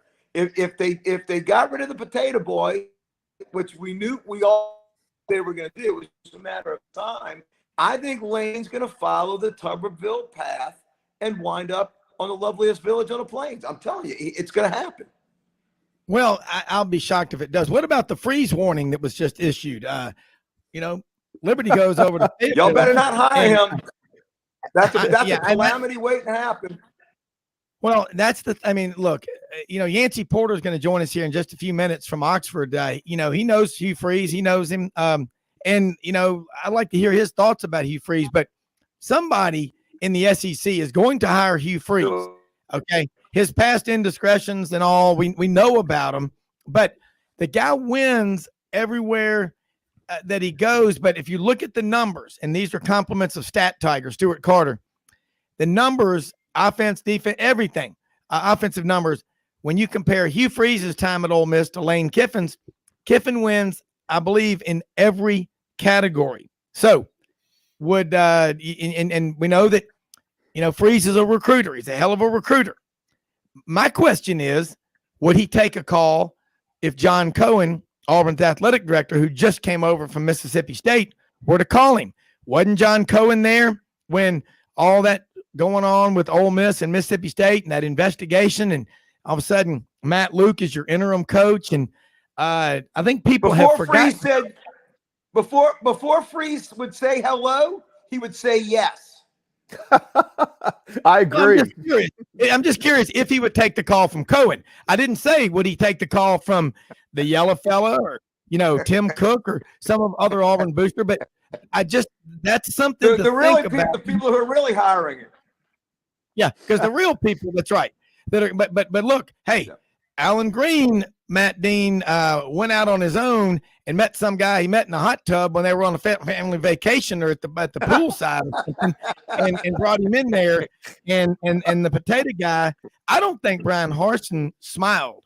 I don't think I ever saw him smile or laugh, nor did I ever hear him say anything about Auburn history, tradition, and how much he loved being there. I mean, when Pat Dye came in, people still were like, well, he played at Georgia. He coached with the Bear for 9 years. And I remember Coach Dye being so consumed at the Sugar Bowl in an interview before the game against Michigan. And he just talked about how Auburn, he had just become Auburn. And you look for that in any coach at any school. You can tell when they're just there to pick up a paycheck, Matt. Well, yeah. I look at last year, and you guys correct me if I'm wrong, but when Auburn went into College Station, weren't they 6-2 and really on a pretty 13th in the country? Yeah. Okay. That's right. But rolling. And that game, Zach Calzada gritted it out, got a big first down. It wasn't decided until Michael Clemens, the strip sack, scored a touchdown, and then Bo got hurt against Mississippi State, and then and ever since then, Auburn football has just really took a big spiral downward, right? Yeah. So I think there's such a fine line. I know Auburn is ready to go find the next great hire, but what if they win that game and go 9-3, 10-2? It's just such a fine line, and I'm just telling you from an Iowa fan. I'm an Iowa boy. Yeah. I got an offensive coordinator right now whose dad's the head coach, and we can't get out of our own shadow offensively. So one man's trash is another man's treasure. I take Brian Harsin as the OC at Iowa right now, not the head coach, but the OC. He was out of his league a little bit in this job. Yeah. Let's be honest. Yeah, the didn't get it. The recruiting is the biggest thing. It's not necessarily the coach; it's the recruitment, and that has fallen off for a program that has a proud tradition of getting a ton of 4- and 5-star athletes. Yeah, and I was going to say, Matt, I agree with you. Brian Hartson, I think he can coach. It's the recruiting piece. It's the building piece. It's everything in that building that you've got to be able to handle. And that's where, I mean, everyone's saying how young Dan Lanning is. My son works for him. Yeah. I was there a few weeks ago. That building right now, I mean, his defensive coordinator, you talked about Lanning being with Saban. Well, Tosh Lupoy was on that 15 staff as well, Jimmy. Yeah. I mean, the staff you built, it's about the staff you can build. It's about your ability to recruit. And if you put good people around you, they are supposed to make you look better. And that's what Harsin did not accomplish. Yeah, and I'll tell you what else I saw. When I first got in the bond business, we had a sales manager came out on the trading floor and was trying to figure out why some people were selling, some people weren't. And we had a guy that used to always say, if I had some more of those bonds, I could sell them. That's right. You know what this guy used to do? I'll never forget it. He used to come in on the trading floor, put his feet up on his desk, and read the newspaper. And he got fired shortly after that. But look, you got to come in there, hit that phone within 5 seconds of getting on the trading floor, call somebody. Just call somebody. Because those people that you see on the way to work at 6 o'clock in the morning, going by you in traffic, they're the business owners. They get there ahead of everybody else and stretch out and get warmed up. But no, I think Harsin can coach. I just think that recruiting is what makes me so mad about it. Well, Kirby said, and Jimmy, you know better than anybody, being a Bama guy, he had to do that because he was going up against Saban in the state of Alabama and for talent around the Southeast. No doubt. But I got to say this about Kirby. When he was at Alabama and Tosh first arrived there, he said that Tosh Lupoy was the best recruiter he had ever seen. And I can't imagine those skills have diminished, you know.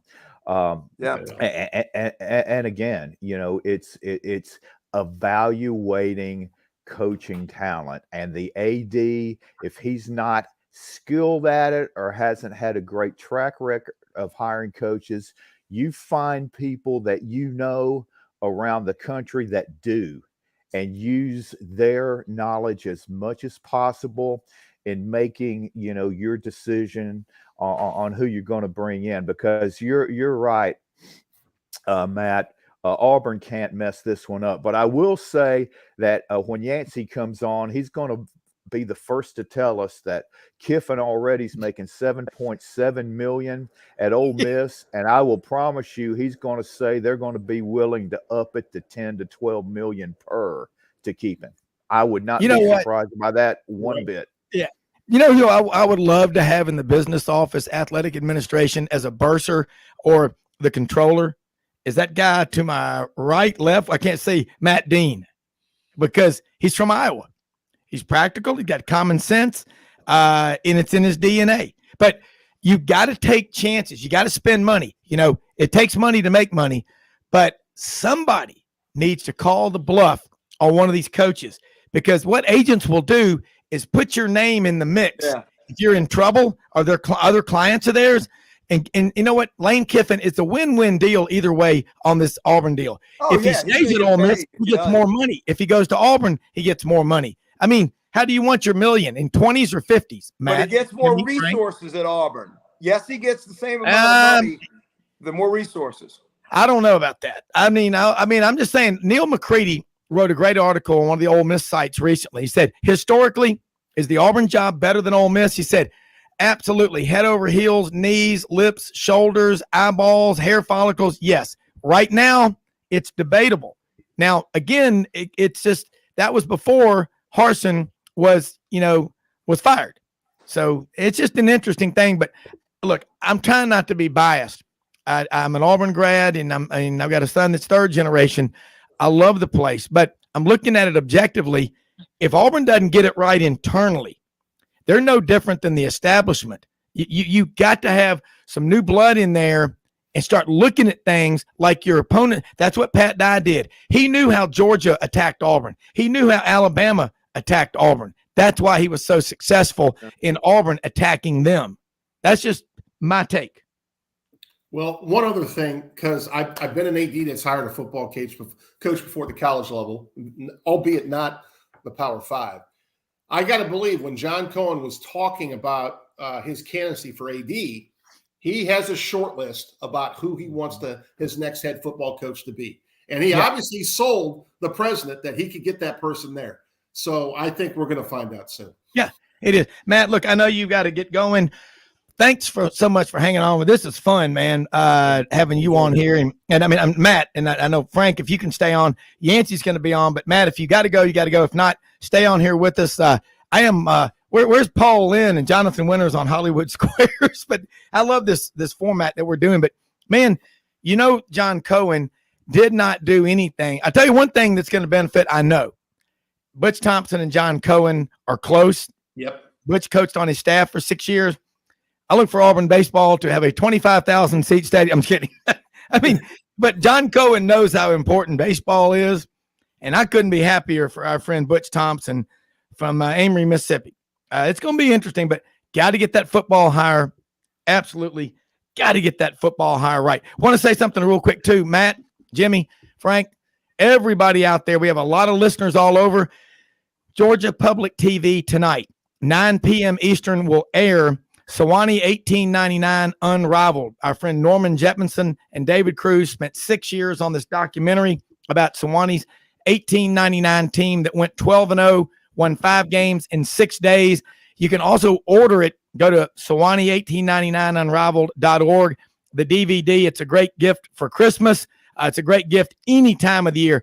Why is it important? It shows why we love college football in the South. It's the story about what we are and who we are, and it's all of us. You got to watch it tonight. Georgia Public TV, 9 p.m. Eastern tonight, Sewanee 1899.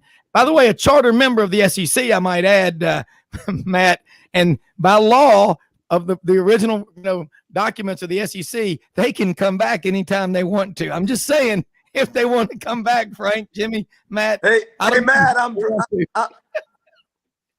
I'm driving Bengal 1 up to Iowa on this Monday coming up. I'll say hello to all you Hawkeye fans. Thanks, Frank. Go Hawks. Got to beat the Badgers this weekend, get bowl eligible. That's all we got to look forward to. Yeah, and Kirk Ferentz, by the way, one of the good guys in college football. It's just weird. Like him. Everybody does. And, I think, too, we're about to go to a break. You look at college football. Why do we love it? It's because people like Matt, Jimmy, Frank, Doug, all of us that are on here, it matters to us, and it matters to the people up there in Iowa. And you think about, hey, how much, Matt Dean, just close out with this, has Children's Hospital in Iowa benefited from football exposure? I love that wave. Yeah. I'll give you a quick fact. I was at the very first wave game when Iowa beat Wyoming 24-3. Josh Allen was the starting quarterback for Wyoming. The guy shut him down. Linebacker named Josie Jewell, one of the best linebacker names ever. And I turned to my best friend, and they're starting this wave deal. And I was like, what are we doing? I've never seen this before. And what a great thing. And it's been great for the kids. And it's turned into a great tradition for college football. Yeah, it is. It's what we love about college football. Cool. Hey, well, we're going to be right back with more on this Monday edition of Sidelines going into week 11 of the college football season after a quick commercial break.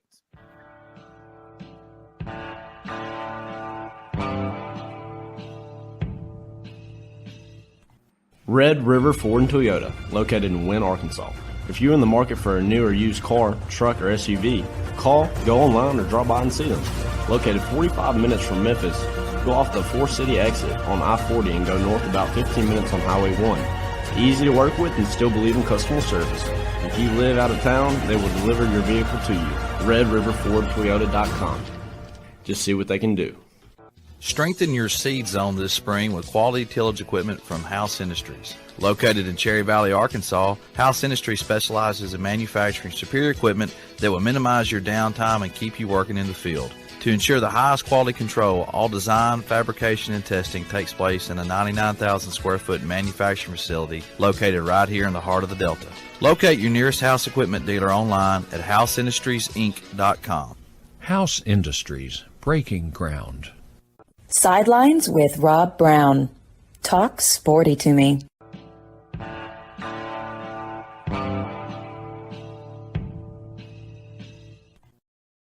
here on this Monday edition of Sidelines. Hopefully, Yancy Porter will join us. Frank Duffy, Jimmy Hodge, Rob Browne here with you. And I tell you what, we dig the smell of fresh dirt in the morning. ECS House Industries, located in Cherry Valley, Arkansas. You see catfish farms all over the place. Those aerators that make the water, put the oxygen, make it work. They make them right there. ECS House Industries. Check with your local dealer. Check them out on the website, ecsHouseIndustries.com. Chad House, great people over there in Cherry Valley, Arkansas.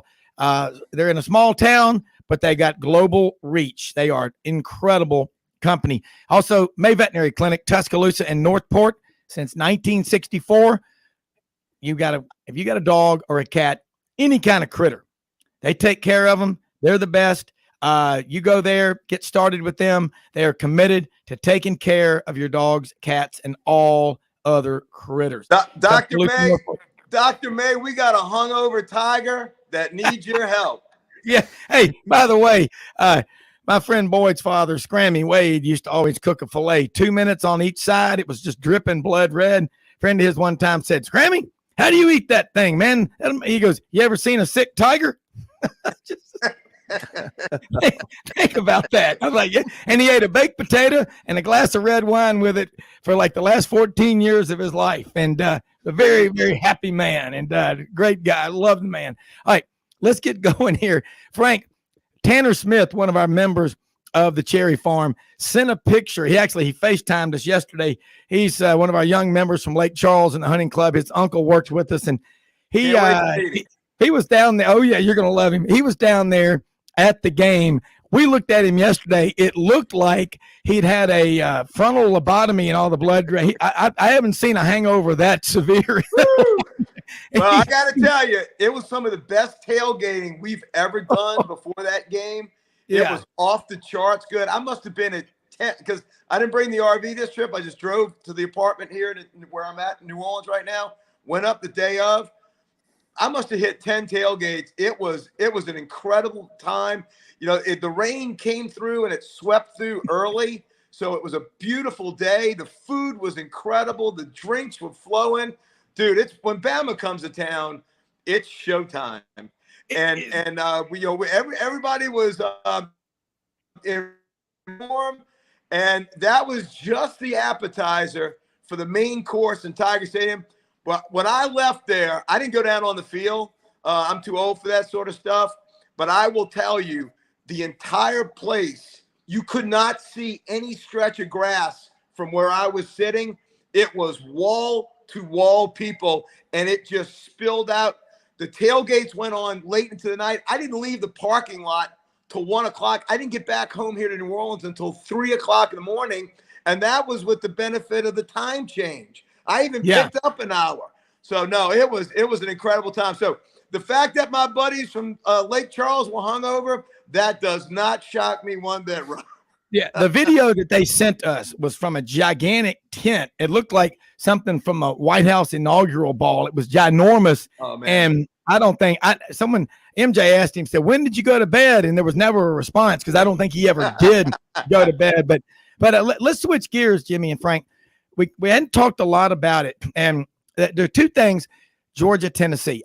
My take on it was, I was talking with some Georgia fans Friday night. I said, if Georgia can force 2 or more turnovers against Tennessee, it's anybody's game because Tennessee, Hendon Hooker the entire season only had 1 interception going into that game. So they're very efficient offense.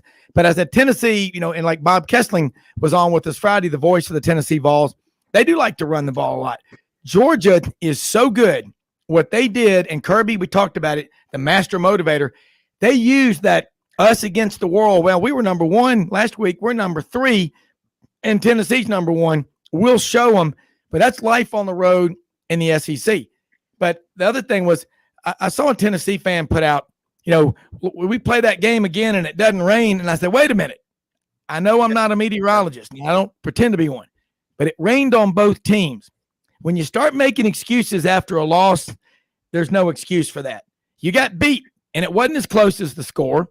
But that doesn't mean Tennessee can't win the rest of their games, because if they're 11-1 with their schedule, Jimmy alluded to that earlier in the show. They can make it. Absolutely. Yeah, with that schedule, they've got such a strong resume. Tennessee needs to control the controllables, as Nick Saban says, control the wins. 11-1, they ain't keeping them out of the college football playoff, Jimmy. Great. They got too many good wins. Well, first of all, I have no idea of this other game that you're talking about. I don't think there was any other game that was going on. I know. But I wanted you to know about it, though. I'll give you that. We were certainly the undercard, but it didn't end up that way. But no, here's the thing. When you go at the king, you better get the king.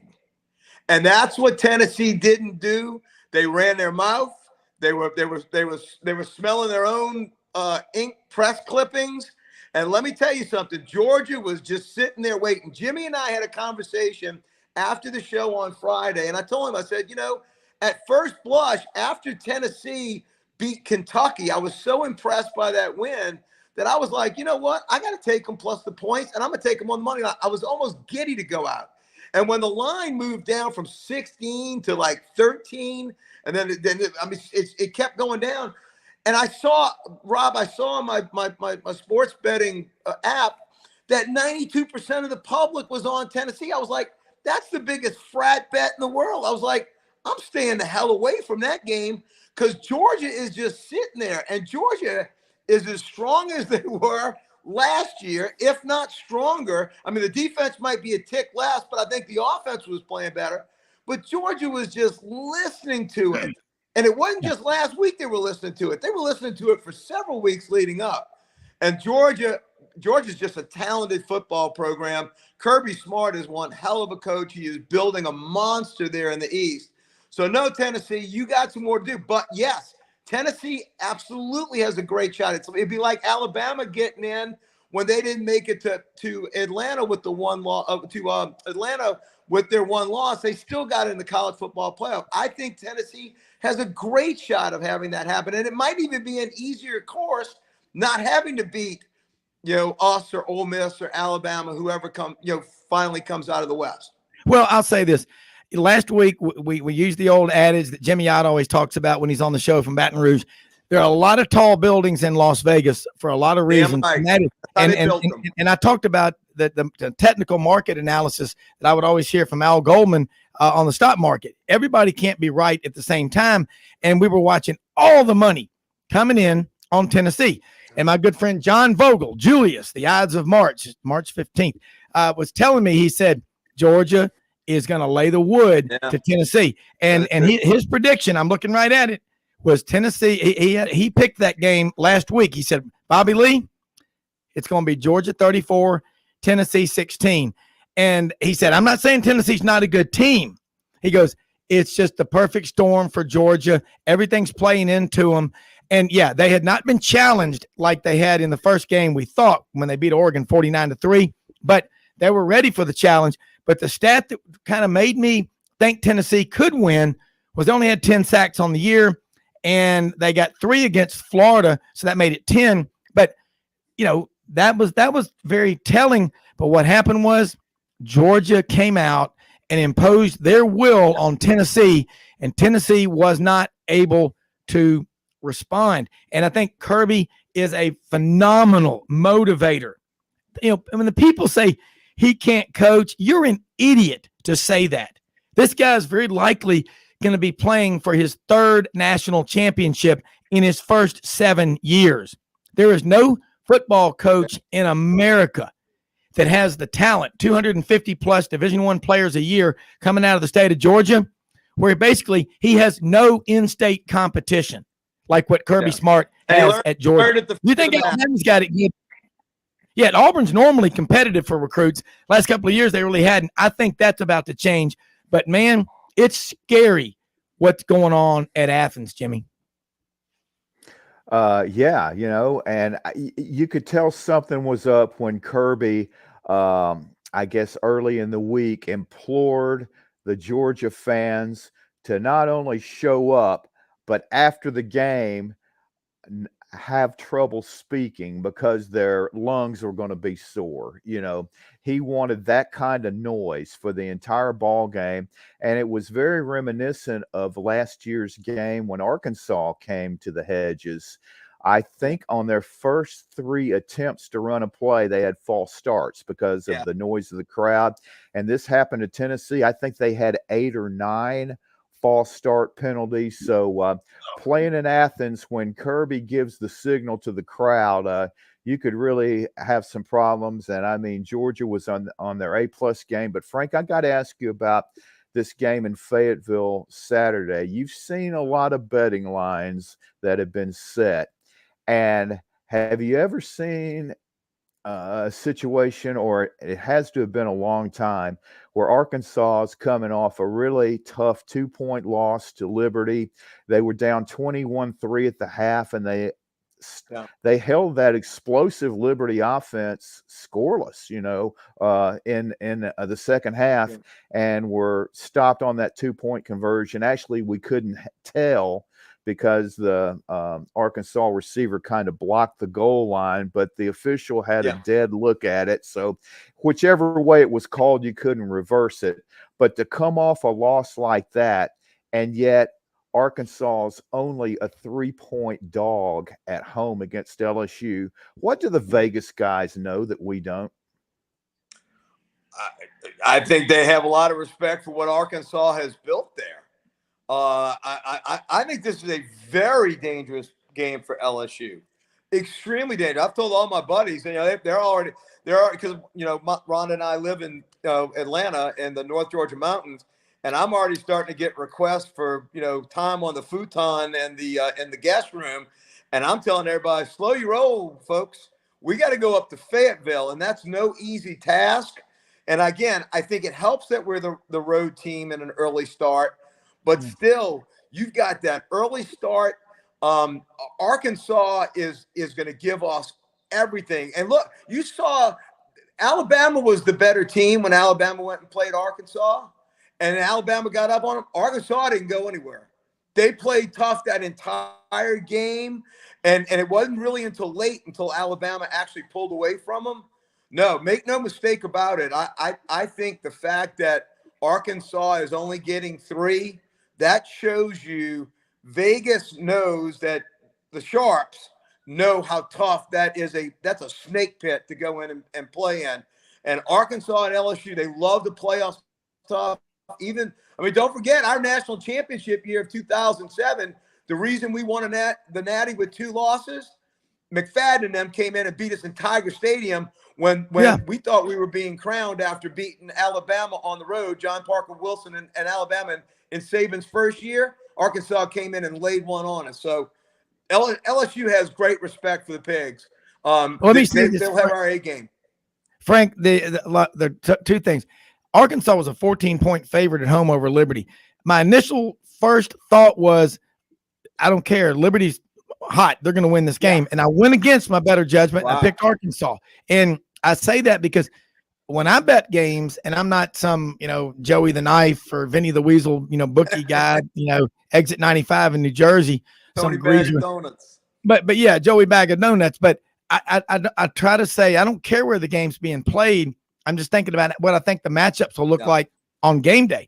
And I went against that. It was a bad. I had Alabama. I thought Alabama.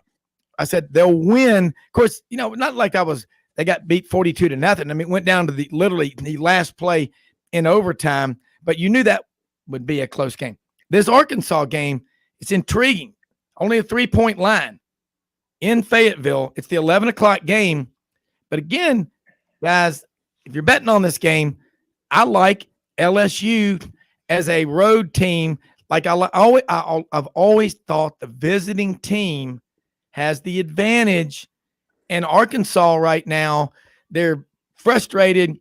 If they're still talking about that failed 2-point conversion that they didn't get, if they're still talking about that later in the week, the fans need to be focused because the players listen to them. But ultimately, the players got to put that behind them and be ready, Frank, when LSU comes to town. If you put a gun to my head, Rob, if you put a gun to my head, I would bet the Tigers -3. I would take it because I think we're on a roll. We're playing great football. We've had 3 incredible games since we've had the loss against Tennessee. We're playing hot, but I will tell you, if you bet it, be very cautious. just be very cautious. So that's all I'm telling you. I wouldn't put a lot on it. Yeah. Yeah, I'll and just I'll say tell this. you this.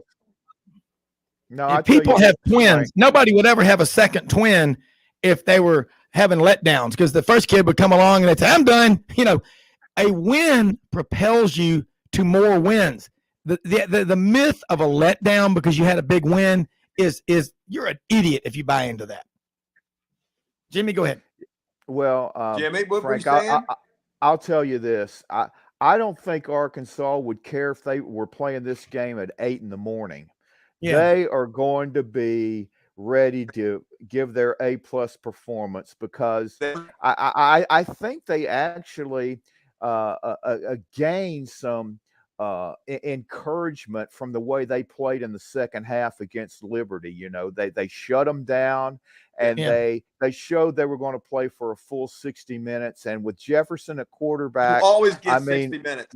Yeah. They know they can put points on the board, and I think you're going to get an outstanding performance from Arkansas. And I could see where this is a really competitive game. And this is the one instance I think that the visiting team doesn't necessarily have the advantage with the early start. I think this is a program, let's say, proving ground for the Arkansas roster, in that we're going to let people know we don't care if we're playing a top 5 team and they're coming off one of the biggest wins in program history. We can compete with anybody, and we're going to come into this game expecting to win. Yeah, I mean, I'd see where you're coming from, because I got a lot of respect and follow Arkansas closely, but it is LSU should come into this game with a ton of momentum. But Arkansas, you're right. They have a lot of pride, and they also are going to want to finish what they started in the second half against Liberty. Hey, we're about out of time. Go out and help somebody with the expectation of getting nothing in return. Give to give, don't give to get. Most often we see the face of Christ in the least among us. Hey, folks, we live in the greatest country in the world. No time for complaining, whining, or just bitching and moaning. We don't have time for it. Sidelines with you every Monday through Saturday, 2 hours, sidelines.live. Check us out, Kicks 96.3, Alexander City, Lake Martin. Those of you out there on the shoreline listening, thanks so much. Have a great day, everybody. We're out of here. See you tomorrow. Go Tigers. Go Tigers.